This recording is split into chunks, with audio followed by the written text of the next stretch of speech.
I like good. Oh, man. And we're live. Oh, we're wait, live? We're live? Yes. All right. Sounds good. I like being live. I Hey, like being live. Hey, Josh, Yes. guess what? What? You came at a good show. Oh, good. I'm happy about that. It's all about Dokkan Battle. The entire episode, baby. Why? I would like to leave the episode. No, Chris, you can't. You're my greatest supporter. Yeah. Can we just end it now? Can we just... All right, we'll see y'all next week, same time. All right, guys. Have a good day. We tried. Later. So what's up, everyone? How y'all doing? Hi, everybody. I'm Matt. I'm Chris. And I'm Josh. And we make up 3/4 of the NOLAnerds. We're 75% of the team, which means this episode gets a passing grade. Yeah. That's good enough for me. So, Chris. Yeah, what up? Before we delve into the final part of our top 101 essential RPG breakdown, because last week we did all the honorable mentions. We did. There was some big comic book news this week. Yeah, let's see what happened. The Chilling Adventures of Sabrina is coming out on October 26th. Ooh. Isn't that great, guys? You know what's remarkable about that, Chris? Much like Game of Thrones, the TV show will rapidly eclipse the written portion. Oh my God! I was we're talking about someone on Facebook about it. It was my favorite comic when it came out. You know, when it used to come out. It hasn't been out. Is that actually going to happen? Like, I think it's fair to say the comic is officially super dead. Yeah, but you don't think they're just going to like cover the comic and just be like, "Hey, we're done"? I think they're going to cover the comic and then they're going to do whatever else. Oh, okay. Yeah. Because they're gonna do the comic in about 3 episodes. 3 whole episodes of Sabrina the Teenage Witch. Yes, the Chilling Adventures of. Ooh. But I think what Matt really wants to talk about is Henry Cavill. Yes. Oh, yeah. So news of Henry Cavill, the man formerly known as the Man of Steel. So yeah, the news came out earlier today that Warner Bros. Was not going to renew his contract as Superman, and we would have to find a new Superman. His agent tweeted that the cape is still in his closet, and Warner Brothers is still their partners as they evolve the DC universe. And then Warner Brothers said no decision has been made regarding any upcoming Superman films, and we have great respect for Henry Cavill. It all kind of boils down to scheduling issues and money. Is it because he's going to be in The Witcher? I think that's part of it. That because he got cast as Witcher after all this apparently went down. Well, I think The Witcher kind of precludes any kind of cameo in Shazam, which was the main sticking point. I feel like this has a lot to do with The Witcher. I'm really bummed that his cameo in Shazam's not happening now. Yeah, I'm okay with it. Are you? Yeah, because it really feels like they want to redo the DC universe. Yeah, but can they?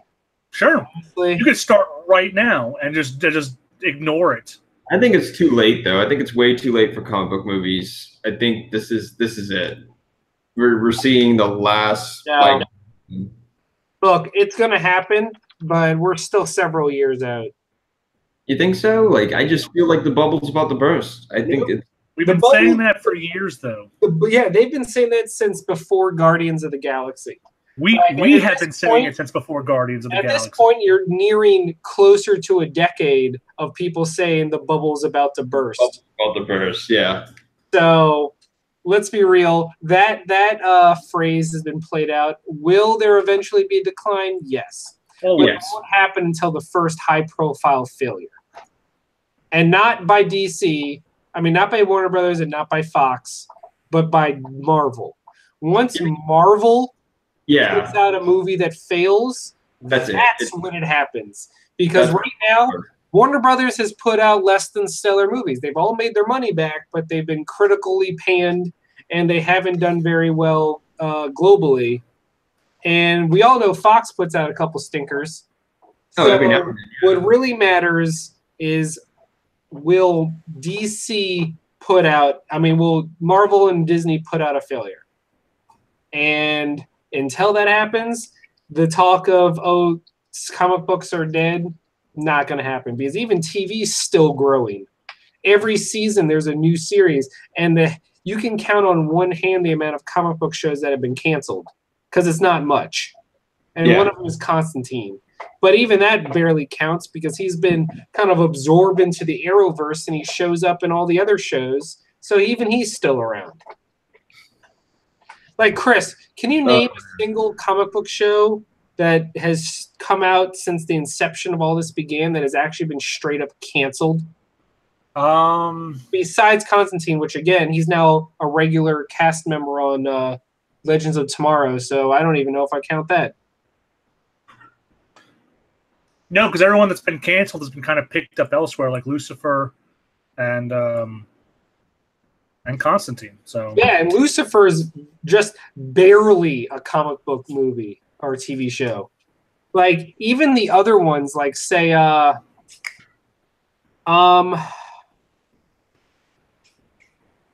Runaways or shows like that, they were limited series to begin with, and they just ended their run. They weren't canceled, they just were short.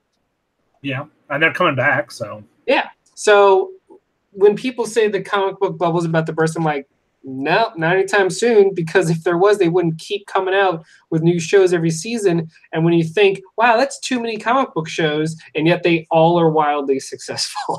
Mm-hmm. The CW's rebranded itself on DC shows. It's kind of nuts. What? Yeah, oh yeah. They've literally become the show where Arrow and all of its buddies come to play. The CW is a great format for everything that's going on when it comes to the DC television universe, and that's going to stick around for as long as they can keep Vancouver happy. Like, every single one of those shows are filmed in Vancouver, and it's employing so many people, and it's keeping that whole city happy. Those things aren't going anywhere. They're going to be like Supernatural. All those things are just going to keep on producing something. So they have TV locked down, which is great for those guys. It's also interesting. The CW doesn't really cancel shows after like a year. It always takes like 2 to 3 years before they pull the plug, no matter how unpopular it is. Like Beauty and the Beast ran for like 3 seasons, the new Beauty and the Beast, and Rain lasted 4 seasons. It's they don't cancel shows. Probably why they're so successful. Fox. But yeah, so it's still kind of up in the air. I think it's safe to say that we've seen the end of it, of Henry Cavill as Superman. But if he comes back, that would be pretty cool, because I think he was a good Superman with what he had. Yeah. But if he's gone, that's okay too. You know what would be cool? What? If Henry Cavill shows up in a DC TV show, kind of like Brandon Routh, but as a completely new character. Do you think he will, though? No. See, here's the problem. Brandon Routh did nothing after Superman, except for like that weird demon hunter thing, Dylan Dog. No, I know it's very. But Henry Cavill's an actor. He's got stuff. He's fine. Actually, my favorite thing I saw was Henry Cavill is no longer the Man of Steel. He is the Man of Steel and Silver. Do you get it, Chris? It's a reference to The Witcher having a steel sword and a silver sword. I got it. Oh my God! Get it? You were the worst. I got it, and I do not care. No, you don't. You're so mean. Nah. That's the biggest comic book news of the week. This kind of launched a few hours ago, so. Oh yeah.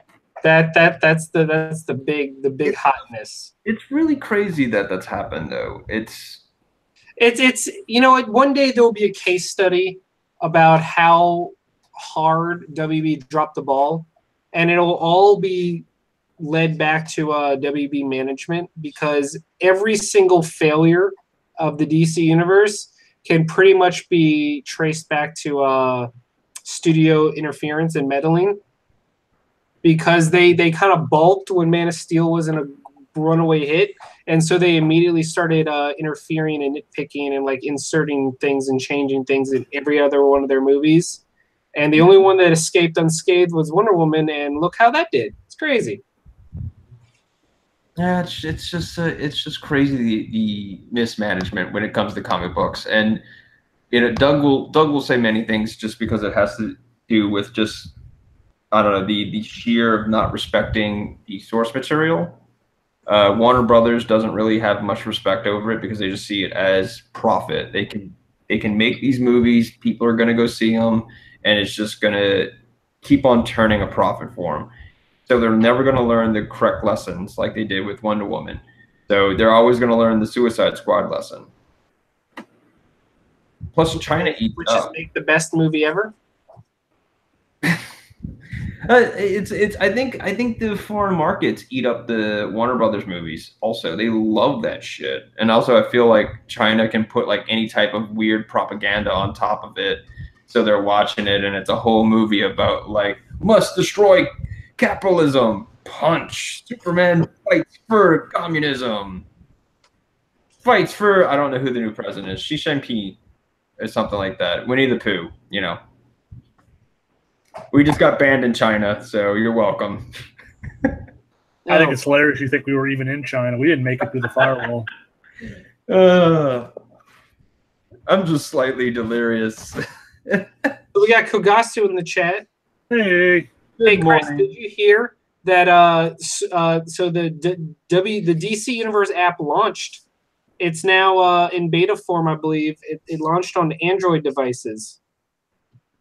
Yeah? Yep.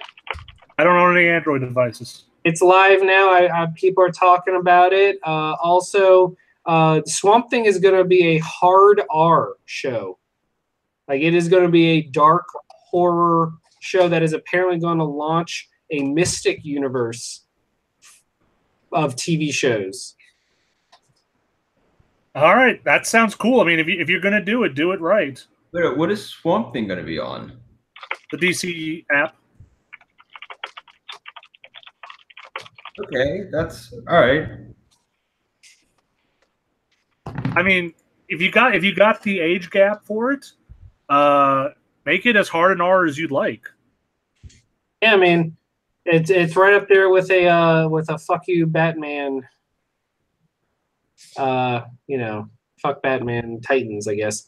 Actually, Kogasu just said we have the new tagline: "NOLA Nerdcast banned in China." God, I wish. Thank you.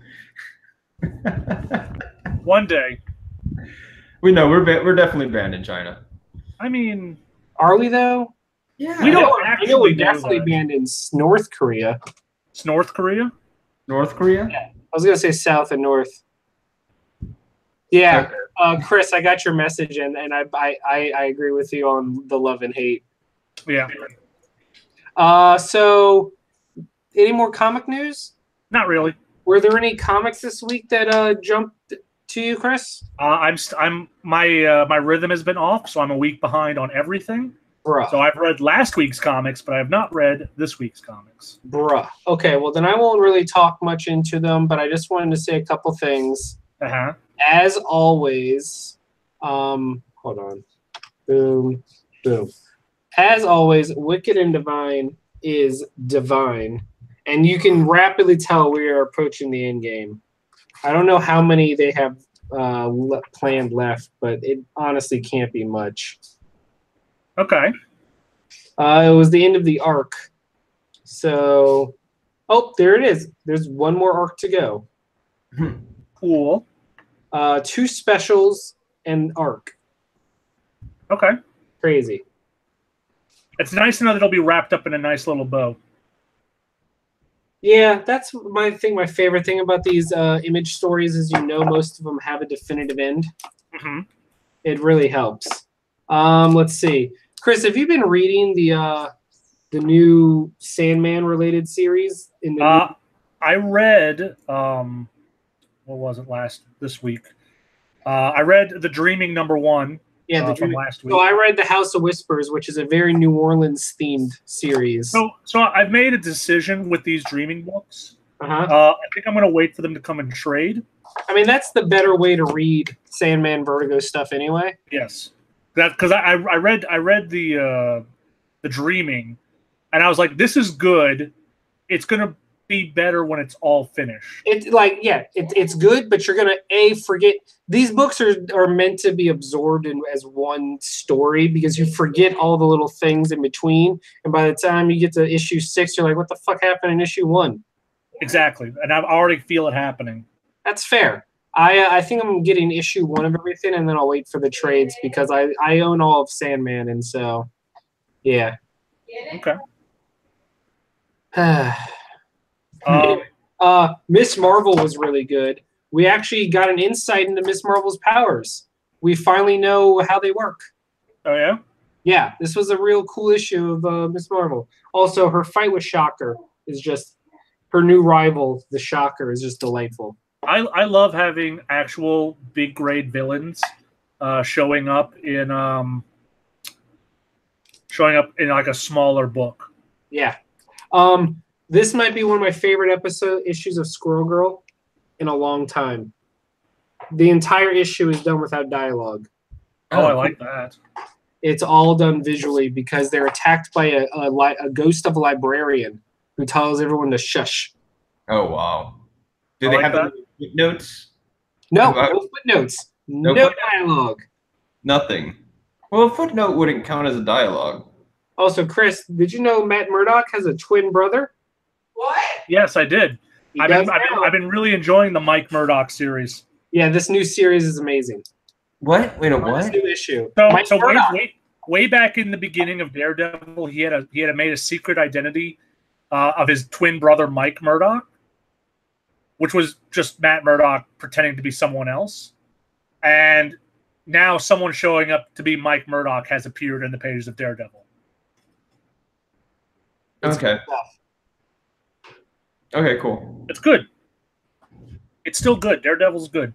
And finally, the big book this week is the second issue of Fantastic Four, where we find out what they've been doing since the end of Secret Wars. What have they been doing? Creating new universes and then exploring them. What about nerds? They're really bad. Also, they've all aged. The kids are now teenagers, Chris. Oh, good. That's the book I'm most excited to pick up next week. Yeah, no, it's real good. You should. Does the Thing really age? Does he just stay that? Fun fact: the Thing does not age, but Ben Grimm ages when he's not the Thing, which is about once a year.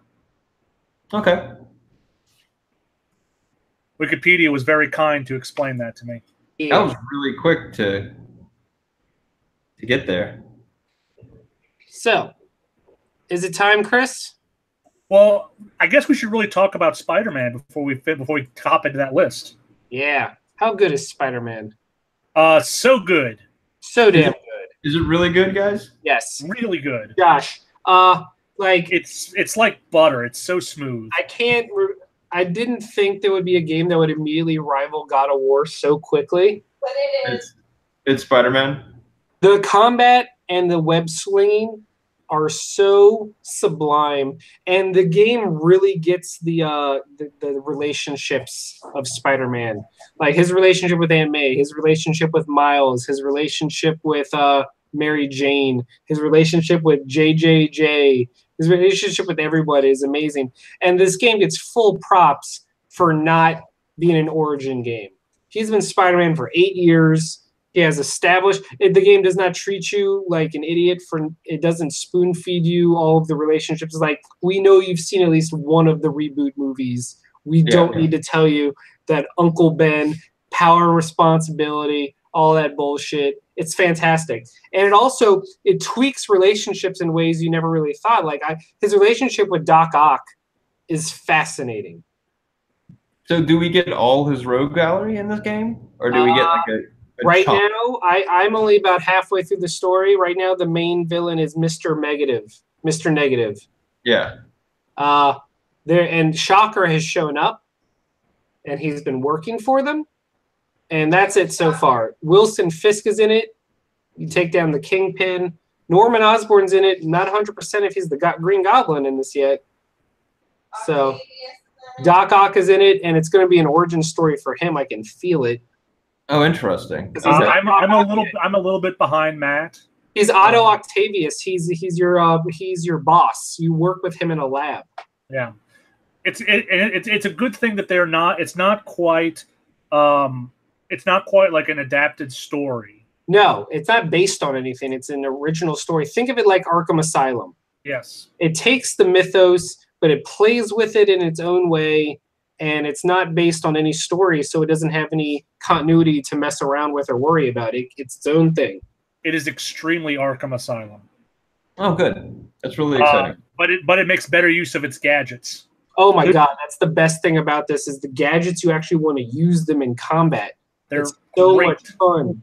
Also, I love the fact that JJJ has been ousted from the Daily Bugle and now has to run a blog, and he's literally just Alex Jones screaming in a podcast conspiracy theories about Spider-Man. Yes. My favorite thing. My favorite thing about it is it would be very easy to make him just complete parody, but there's actually moments in his dialogue where he acknowledges something, and it's like he's an actual person. Yeah. Not just a crazy cartoon character. It's fantastic. Yes, that's awesome. So it has made collectible hunting fun. Yep. The main collectible was backpacks for a long time. Had real great time finding all those. Yeah, because each backpack has a piece of history from that Spider-Man's 8 years of crime fighting. I think one of my favorite was when you find out that a piece of the Shocker's suit. And he's like, I use this to re-engineer my own suit's insulation. And a piece of Mysterio's mask. And he's like, I use these to improve my lenses for my eye mask. Or when you find a business card from Matt Murdock's law agency.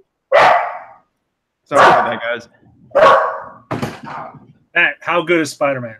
It's so good. It's real great.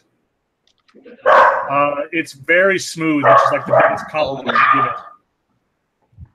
Like, it's the first open world game where I never fast travel because I have too much fun swinging around the city. I have fast traveled a lot because it is fun, but sometimes I don't want to do the whole city. Nah, yeah. I do it. It's great. Well, okay. All right, Matt. Let's tackle these last 25 games. Let's do it. Too bad Doug's not here. It is too bad. But you know what? We will persevere. Yeah. My bad. Work's killing me.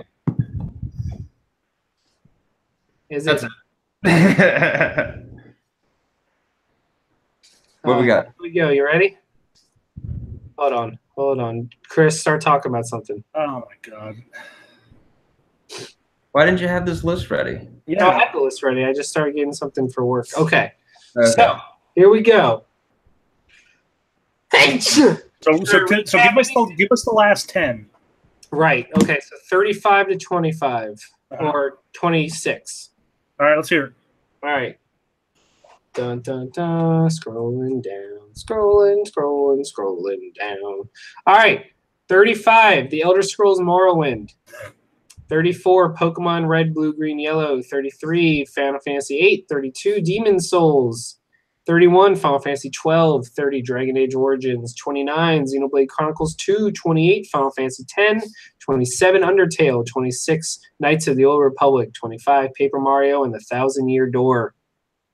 It's time. Josh, what's number 24? It's Earthbound. Why is it 24? Because Jack Bauer loves Ness. No, this is a top 10 game. I disagree. It's a top 20 game. Top 10. Slightly higher. There's something cool. There's something funky about it. The music is just weird and just off. And it's just, I don't know. There's something about this RPG when it came out in, 95, 94?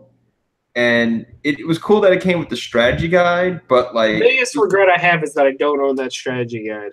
Yeah, that thing is like, it's crazy. But like, I don't know. I I still enjoy playing this game. I'll play this game randomly on the SNES Classic, which I think is awesome that they put that on there.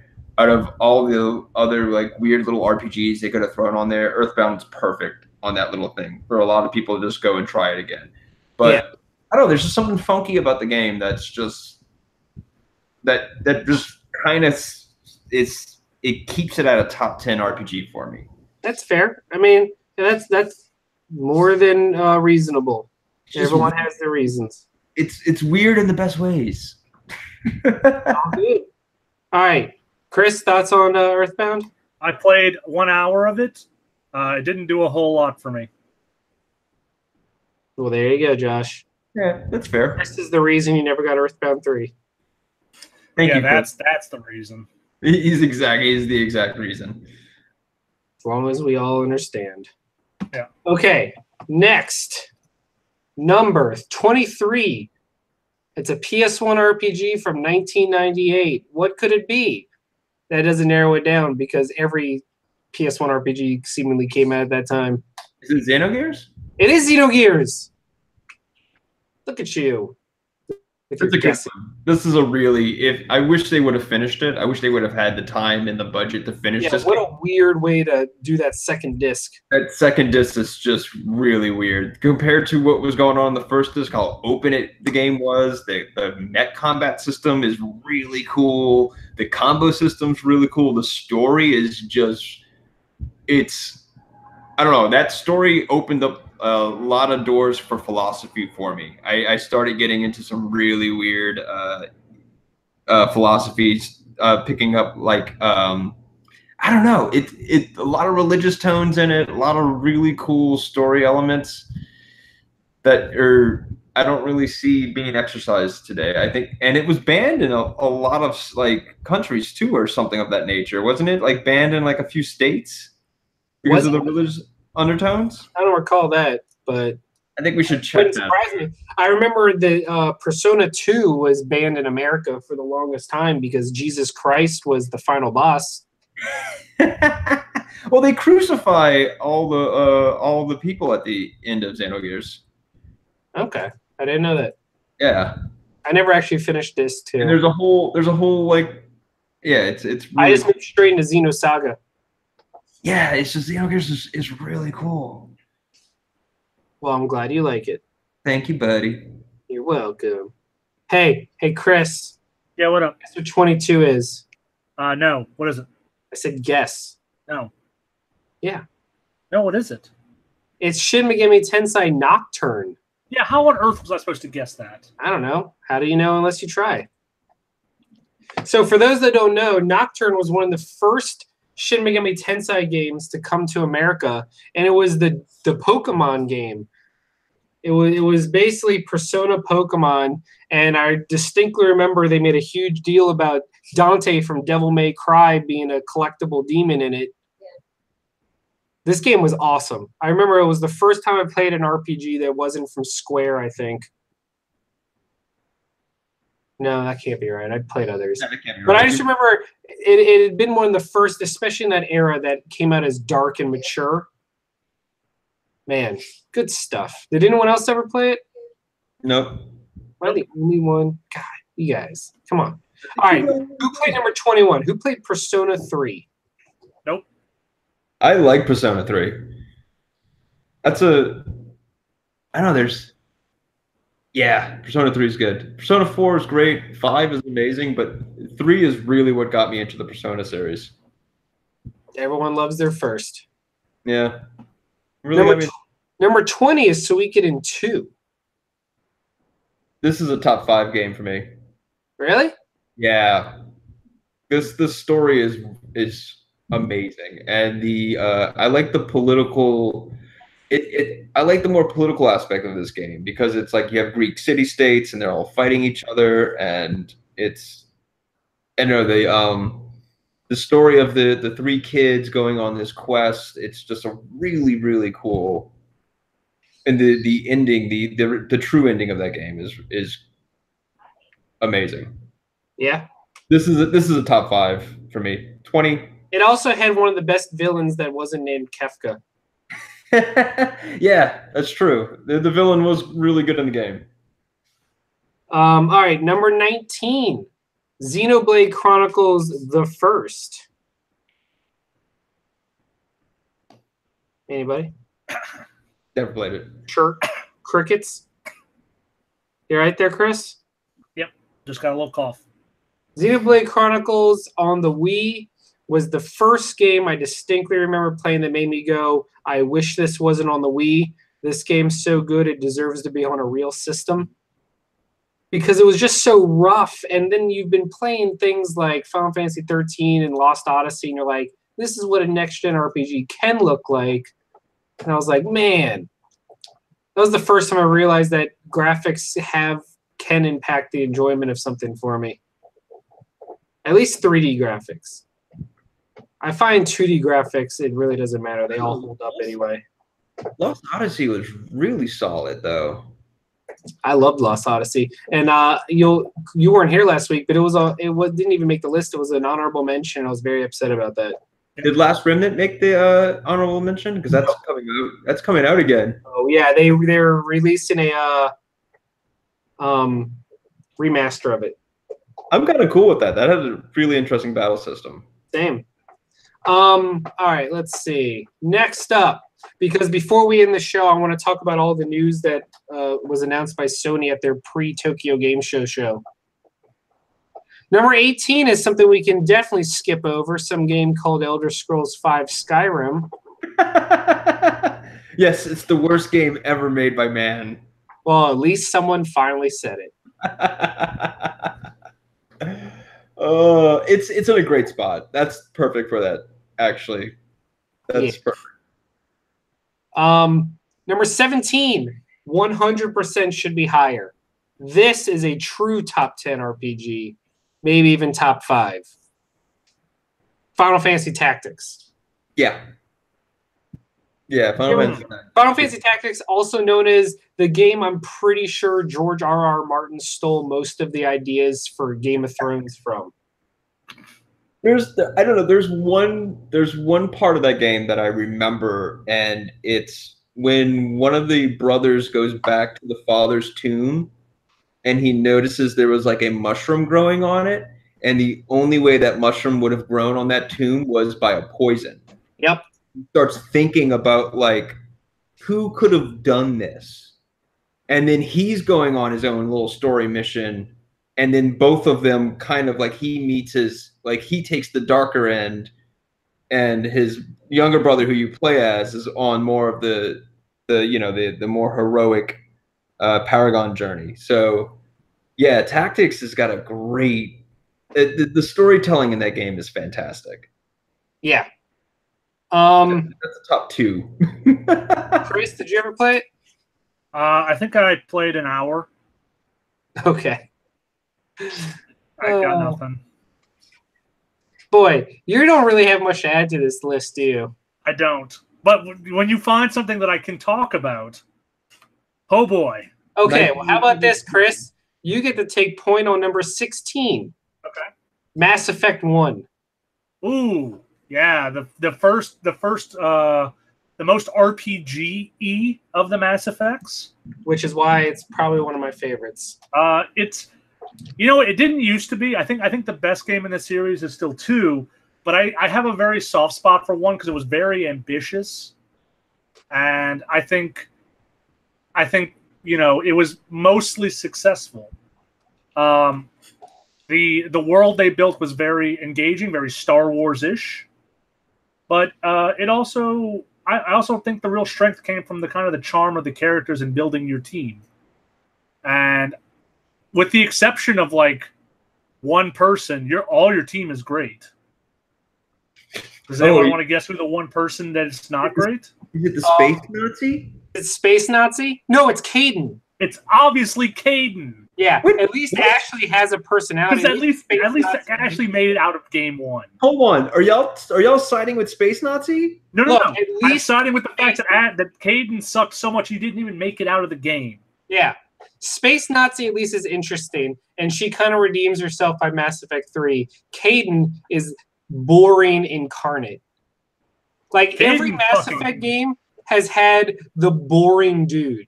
It was Caden, then it was black dude whose name I can't even be bothered to remember, Jacob, and third had Vega. Oh, just generic bland dude.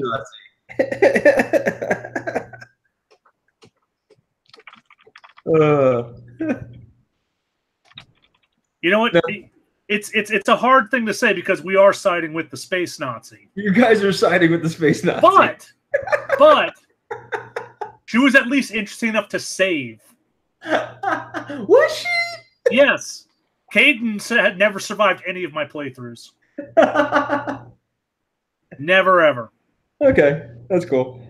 But it's a great game. Great little game. You should probably play it. I'm beyond stunned that they haven't made a remaster trilogy. I just don't know why they haven't gone back to that formula. Like, they could have done that with Andromeda. They could have gone back to that more heavier RPG-rooted like formula with the game. Like, just with the little details with the armor, the details with the weapons, the adding the mods. You know, just, I don't know. It's just feels like some game developers get really lazy, or maybe it's EA's fault. I don't know. I don't know shit about making games. Because I know the thing with the first Mass Effect, Microsoft was just all about it. They were like, "Yeah, you guys take your time. Here's money. Enjoy. Do what you have to do. Too bad you can't make another Star Wars game for us. You got this." Yeah, but it's a good little game. Yeah. Also, Garrus is the best. Rex is the best. Yeah. Liara is the best. So many good characters in that series. And everyone loves You forgot about Tali. How did you forget about Tali? Oh, Tali is best girl. Tali is best girl. If you romanced a different person in Mass Effect 3 than Tali, I don't even know who you are. You may remember I was romancing Miranda. And then you said, "Oh, you can romance Tali," and I immediately stopped everything on Miranda and went back to Tali. Yep. But Miranda had that ass. She does have a good ass for not a real thing. All right, what's next, Matt? Mass Effect. Damn it. Next up, we have number 15, Pokemon Gold and Silver. Generation 2, bringing color into the mix. How do you differentiate? This one actually did have a lot of differentiations. This was one of the only ones that actually felt like a sequel because it brought color to the game. It brought a day-night cycle that would change which Pokemon you saw and what evolutions you would get. It had the friendship meter. It changed up the stats. Not only did you get 100 new Pokemon, but after you beat the game, you got to go back to the original lands and replay all of the gyms after like 10 years had passed, so everyone had changed and grown and their Pokemon had gotten different. It actually felt like a sequel instead of just a an origin retelling, I guess. That's okay. You've convinced me. Umbreon would only evolve if they liked you enough. Because you fed the berries. And this was on the Game Boy Color, right? Yep. Shut up. Saki with the assist. All right. Well, you've convinced me, Matt. Okay. Yes. Silver's what got me into gaming. Okay, cool. And done. Okay. Yeah, Gold and Silver. That's why I think I don't like Ruby and Sapphire that much, because it was the first generation where it kind of just felt very samey. Gold and Silver being the first sequel to the mega hit, like out of nowhere Pokemon phenomenon, actually crushed it. And then everything else from that was just like, and now we're gonna redo it all with some slight differentiations. Crystal but Gold and best. Silver actually, yeah, Crystal is the best, but Crystal was part of Gold and Silver. So anyway, number 14. I don't think any of us have actually played this one. I've always wanted to. I own it on Steam. I want to play it one day. BioWare, one of their first, Baldur's Gate 2, Shadows of Amn. No. I'm pretty sure I played one of the Baldur's Gates on Xbox. That was Dark Alliance. I That's tried it. I tried playing this, and this was a time when I just couldn't really get into like those type of games. And then I'm kind of regretting it because I'm playing Divinity 2 right now, the Original Sin, or Divinity Original Sin 2, whatever it is. And I'm like, I should have played Baldur's Gate more. Yeah, the problem is at this time, hey, it's Preacher. What's up? Anyway, this came out at a time when I really wasn't playing games on the PC, and I definitely wasn't playing CRPGs. I hadn't really gotten appreciated what they were. I was really all about Japanese RPGs, and this was out in 2000, so this was the height of PlayStation 1, and the PlayStation 2 was starting to build up its hype cycle. I mean, so I'm still playing stuff like Chrono Cross and all those games, and I'm like, who has time to play and sit at a computer to play? I want to sit on the couch. Yeah, but this was a game you could have went back and played like. And I want to. I do, especially because they've re-released it and there's basically remasters, so it actually kind of doesn't look awful. Number 13 is another, again, same scenario in 1999, but widely known as one of the best games in terms of storytelling. It's Planescape Torment by, once again, Black Isle Studios, who then became Interplay. Yeah, never. No one played it? Yeah. All right. So, well, Chris can talk again. Hey, Chris, guess what number 12 is? I don't know. What is it? Mass Effect 2. Mass Effect 2. In my opinion, the best one. They took the Mass Effect 1 formula and they cut out all that RPG nonsense. And they made it a shooter with light RPG elements. At the time I loved 2, but man, I really did, going back when I was replaying them all again to have everything ready for 3, I realized I really missed the different gun stats and all the items and all the stuff that you can level up in 1. But 2, from a gameplay perspective, infinitely better. It was smoother, it controlled better, it was less glitchy and silly, and the story was so cool. I even think from a story standpoint, it's better. I like the idea of getting everyone back together for a heist. No. Yeah. The story, the story, I think 1 and 2 are equal for me. But 2 has better moments. 2 has moments because 2 benefits from the fact that a big chunk of 1 is boring exposition and world building. That's whereas true. 2 just throws you into it. 2 also has some of the best DLC. Agreed. Like Fact. Shadow Broker DLC is Broker DLC is one of the best DLCs in general. Yeah. And it just solidified Liara being badass. Also, the Omega DLC was really good too. Chris, who is your favorite character in 2? It's Tali. No, Tali okay. for everything. All right, let me. It's always Tali. Who is your favorite character in 2 that wasn't in 1? Oh, it's Mortis. You mean Morden? Yeah. Okay, Yeah, that's a great. decent one. Not the one I picked though. Who is it? Thane. Well, of course. Fucking I love. don't really love Thane. Well, it's okay, Chris. We've all long since established your taste is bad. Your taste is bad. Shut up. Not the awesome ninja thief, Katsumi? I didn't. The problem with Kasumi was she's DLC, so she really didn't have much. Once you did her DLC mission, she didn't participate in anything. The cool James Bond heist mission? No, it was cool, but Thane was a fucking assassin with a heart of gold, also with space cancer. Yeah, that's cool, I guess. That's just Morden is easily second best. Everyone's favorite singing Solarian. Oh my god, his death scene in 3 is brutal. Heartbreaking. rough. Number 11, Final Fantasy. Anybody? Anyone want to guess? 8. 4. 9. Oh, yeah, okay, yeah. I like Final Fantasy 9 a lot. The only thing I could think of for Final Fantasy 9 is that Penny Arcade comic where he calls it a tail sword. Yeah. That's about it. I like 9. 9's got a lot of really cool. I like the level up system, the skill system. You learn your skills from weapons and armor. I did like that because Like that. 9 to me is the best of the PlayStation games. Yeah. Yeah.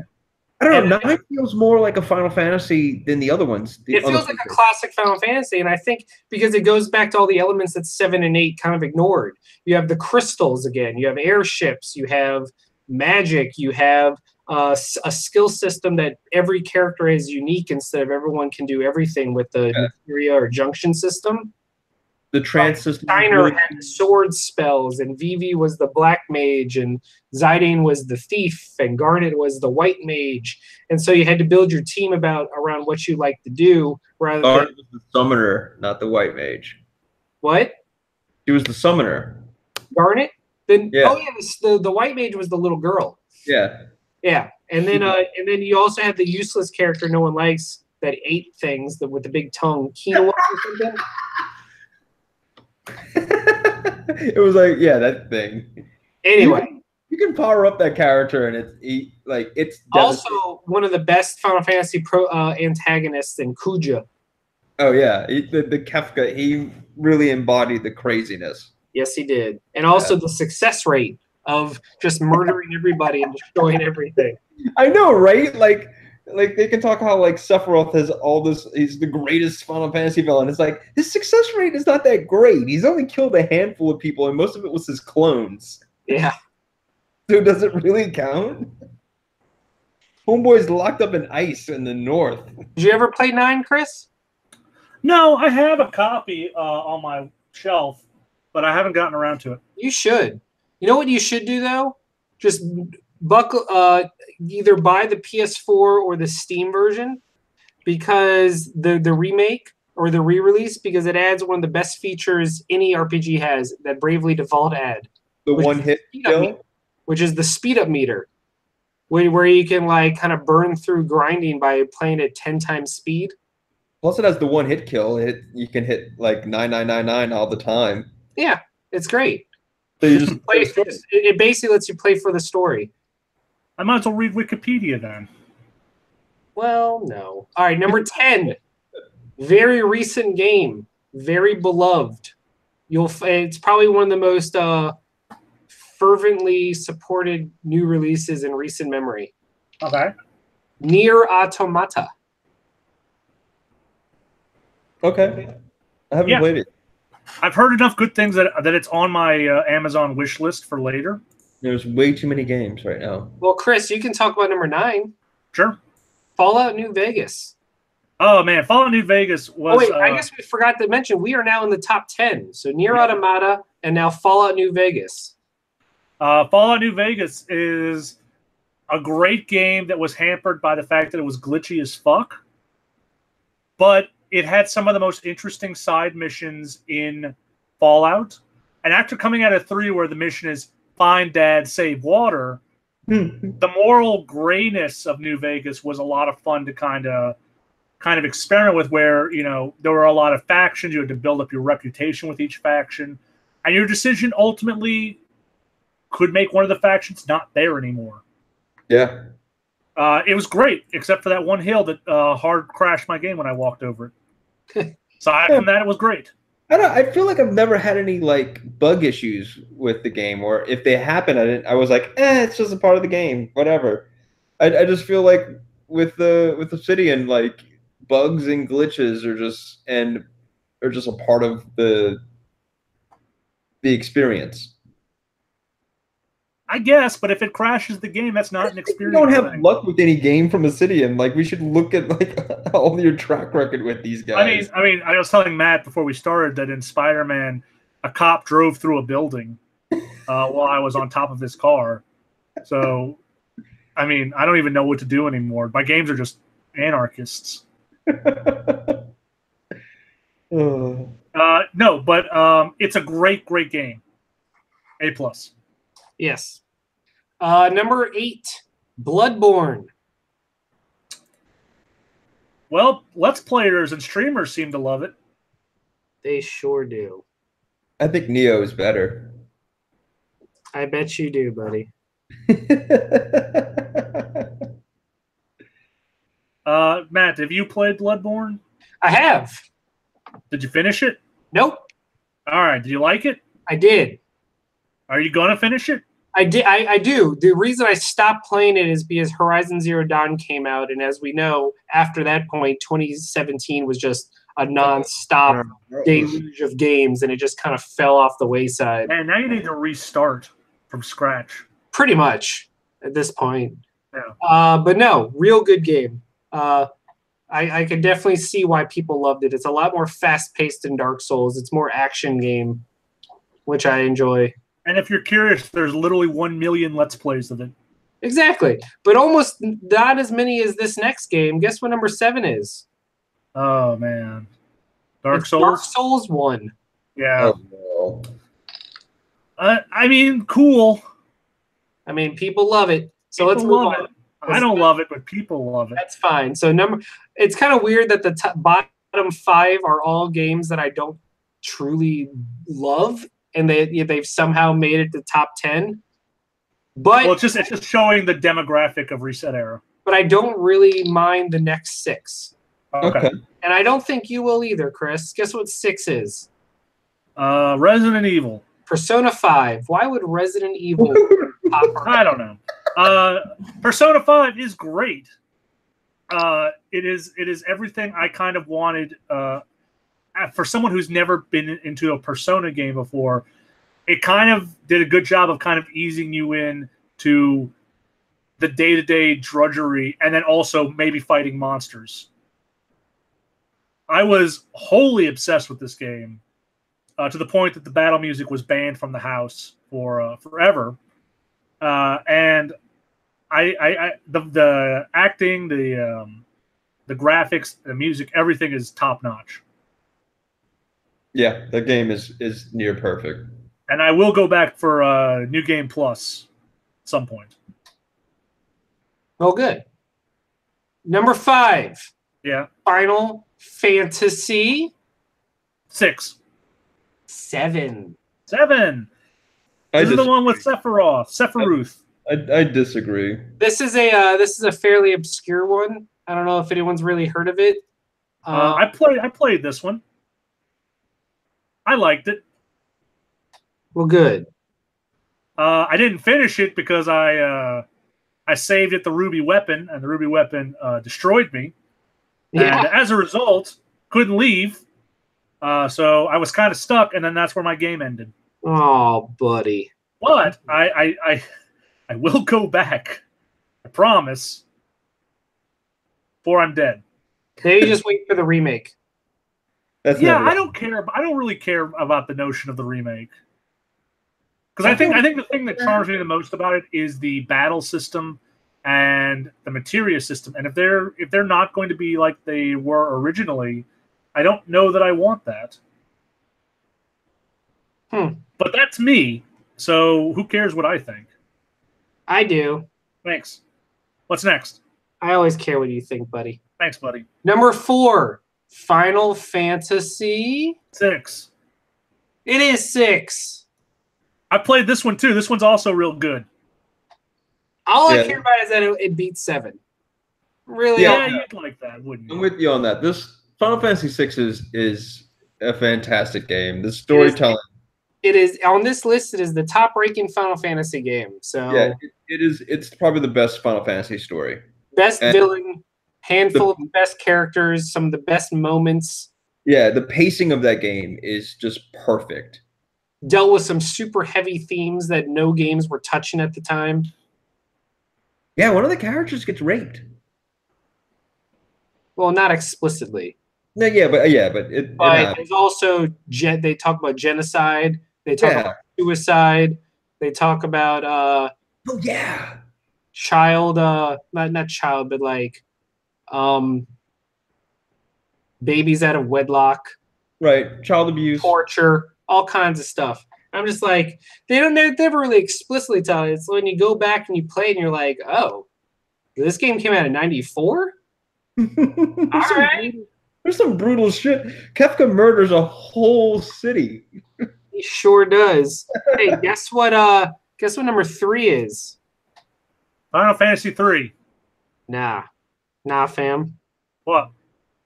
The Witcher 3. This was a good game too. This was a great game. What's 2? Except for that combat. Am I right? Ah, you're the worst. The Witcher 3 is like my number 1. The Witcher 3 is fantastic. I never finished The Witcher 3, but it's finished it? Nah. That's a game that took me 2 years to play, and it was 2 years worth it. Just the pay. I just took my time with it, and it's my number 1 RPG. Matt, there's too many games. There is. Yeah, all right, are we ready for number 2? Yes.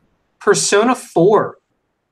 Holy and by extension, Persona 4 Golden, aka the reason the Vita ever had a chance. Fun fact, I had a Vita and Persona 4 Golden just for that explicit reason, but I didn't like playing it on a handheld. Persona 4, I stopped. but it's not 2 compared to like Witcher 3. Calm down. I know. It's cool. It's good. I think we can all agree about number 1. Can we? What is it, Fable? Fable never made the list. It Fable didn't 2? even make honorable mention. Fable 3. It's Fable Legends. Oh, fantastic. No, I'm sorry. What was the Fable Strange Journey? Yep. The Connect. That's it. That's the one. It's Chrono Trigger. Yes, agreed. Heartedly. Yeah, Chrono that game. Trigger is number 1. It's amazing. No problem with this. I wish I want to go back and play it, but it's kind of difficult. The load times for the PlayStation. Didn't play the Super Nintendo or 3DS one. Yeah, play the Super Nintendo one where you buy a copy for like $300. Well, I have a copy. NES Mini. I have a copy of it. I want to see this like on the PlayStation Network. Why? You just said the load times on the PlayStation version was bad.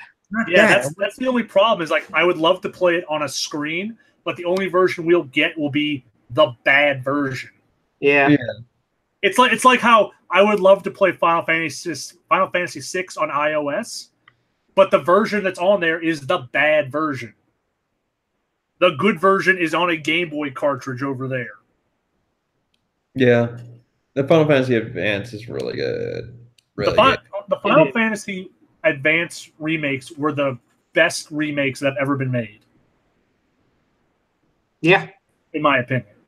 And Chrono Trigger got a really good one for the DS. It sure did. That added a bunch of new stuff that wasn't in the Super Nintendo version. Yeah. I think the most important thing to take from Chrono Trigger is how fluid the battle system is.